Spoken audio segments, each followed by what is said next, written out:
They may strike back with new tariffs of their own. Nearly half of all passenger vehicles sold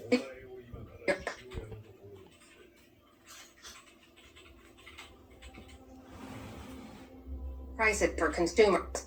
In fact, next week would spur domestic manufacturing and lead to over 100. French President Emmanuel Macron called it both a betrayal and bad economic policy. Mettre des tarifs, c'est casser des chaînes de valeur. Imposing tariffs means breaking value chains. It means creating in the short term an inflationary effect and destroying jobs. So it is not good for the American or the European economy. In the same way, it is not good for the Canadian or Mexican economy. I find there to be a sort of paradox in seeing the main allies of the United States to be the first ones taxed. For more now, we're joined by Gavin Bay. He's trade and economic policy reporter for the Wall Street Journal. Gavin, welcome. Thanks for being here. Pleasure's mine. Thank you. So these tariffs were a campaign promise for President Trump. Last month, he seemed to give automakers a bit of a reprieve.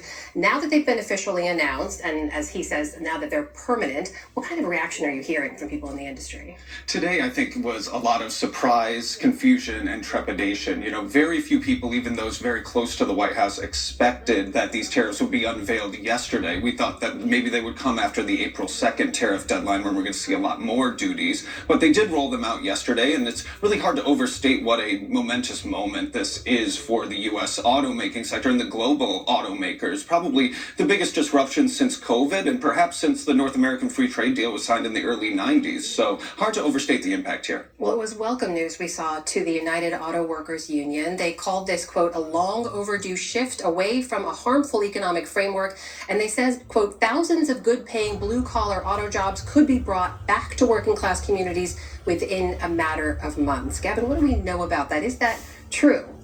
I think it's true for some parts of the automotive value chain. I also think it is a convenient thing for the UAW to be able to throw their support behind a Trump action because they've sort of been in the doghouse with the administration after they publicly supported Kamala Harris in the campaign. But it is true that a lot of the assembly workers and UAW members may see more work and we may see new factories as these tariffs are rolled out. But I think the impact across the auto value chain will be uneven. I've just been on the phone with a bunch of parts suppliers, people who don't work in the assembly factories, but in the factories that make the parts that go into the car. They are the brunt, the most of the automotive industry employees in this country, and a lot of them are very concerned about the impacts of these tariffs. They've already been hit by steel and aluminum tariffs that Trump more recently imposed, and they are wondering that, and a lot of them have global value chains as well, so they're wondering if they're going to be able to continue operations as this trade war unfolds. What about the potential impact for American consumers? We've seen some analysts project that a 25% tariff could increase the average list price of a new car by 7% from $49,800 to $52,500. Should consumers be bracing for higher prices at the dealership this spring and summer? I think largely yes. Obviously, it will depend on, if you're buying a foreign imported car or a domestically produced one, but even ones that are built in the U.S. or Canada and Mexico, which, remember, ostensibly we still have a free trade deal with them, but they are going to get tariffed under this plan as well. I think that the rollout will be a little uneven here. Automakers have been, or auto dealers have been stockpiling cars for months in anticipation of this day. So a lot of them have parking lots full of new vehicles they're going to try to offload. So maybe this won't affect prices in the very near term, but we're also going to see a lot of consumers rushing to dealerships this week to try to get, pre-tariff pricing on these vehicles. So those stockpiles could be, gone through a little bit faster than we might expect. You mentioned the impact on the manufacturers. I just want to bring up a graph here because Axios basically listed the companies that are going to be hit hardest by the tariffs, looking at their share of U.S. sold cars that are built here in the U.S. Obviously, companies like Tesla and Rivian, whose cars are manufactured completely in the U.S., not impacted.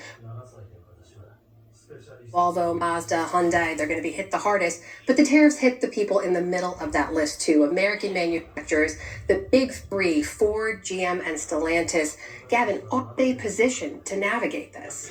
I think they're going to be pushing for some exemptions, especially for vehicles that are assembled in Canada and Mexico and parts that come from Canada and Mexico. So right now there is a formula they will go through to assess, okay, what is the value of US content in a car that is perhaps coming from Mexico? And then the plan is that you will only be tariffed on the foreign content value of that car. I think moving forward, you will see these automakers trying to maximize the US content, and then those automakers and the other governments trying to push the Trump administration for exemptions from this as well. Although the administration says that these tariffs are final, we know Trump's a deal maker, and we know that the negotiation is never quite over. So if they have something he wants, there may be some wiggle room here. The key word for him is flexibility. We've seen the tariffs already spark a lot of anger and frustration around the world.